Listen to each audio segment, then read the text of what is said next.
first technique in the advanced syllabus this week, we're going to look at the Cruciplata, which is a transition from the omoplata to a crucifix style position. So we're going to start in the omoplata. Again, there's tons of different ways to get here, but we'll just go with the basic idea. We're starting in the closed guard-ish. We have the sleeves, we open our knees out, and we bring ourselves to one side. We pass our foot over the face, and we rotate out to our omoplata position, initially blocking the hip to stop her jumping over.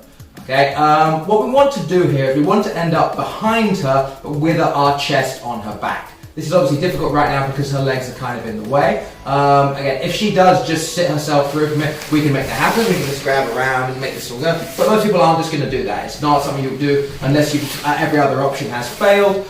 So we need to find a way to force it on someone here. So usually the best way of doing this is by forcing her to roll and then rolling again so I get in front of her legs. I'll show you what I mean. That sounds confusing. So I have my basic thing. I'm controlling either the belt or blocking so she doesn't step over, and I'm going to use my right hand to grab her lapel and pass to here. Okay, so that locks her elbow to my elbow, and the whole thing is tight and connected to my body here. You can sort of do it no-gi here, but it's a little bit looser and a bit riskier. So generally the lapel is a better control point for the whole thing. It's palm down here. Don't try and go this way because your elbow gets stuck. You will need your shoulder to be free to move.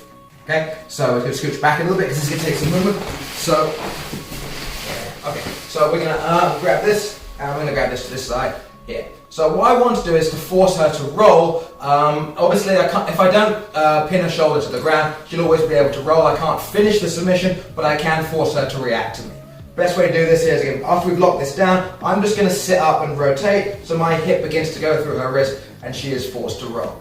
As she rolls, I'm going to roll again, which is going to force her to sit back up again. I'll show you what I mean. So I will start to sit here, I will start to fan my foot into her face, my left knee will go down towards the floor, and that will force her legs to roll up a little bit. So I'll start to go here. As she comes down to here, I will tuck my head, and I will bring myself forwards, and we'll come up to this position here. At this point, again, if I wait any longer, her legs will tuck underneath, and she'll go back to being on her knees again. Either she'll turn that way, or again, she'll just come back to where we started, both of which are not ideal, or they're not the end of the world. Okay. So switch her back again.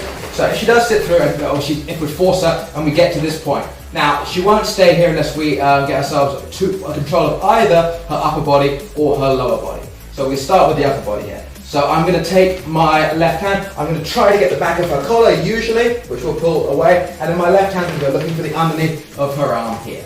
This lock is in place quite nicely here. So we have two basic finishes from this position. What we're going to do, the basic one, is sometimes it just goes, is again, if I can control here, I can grab around the head or whatever, I can literally just drive my knee forward into her shoulder, which will get a tap.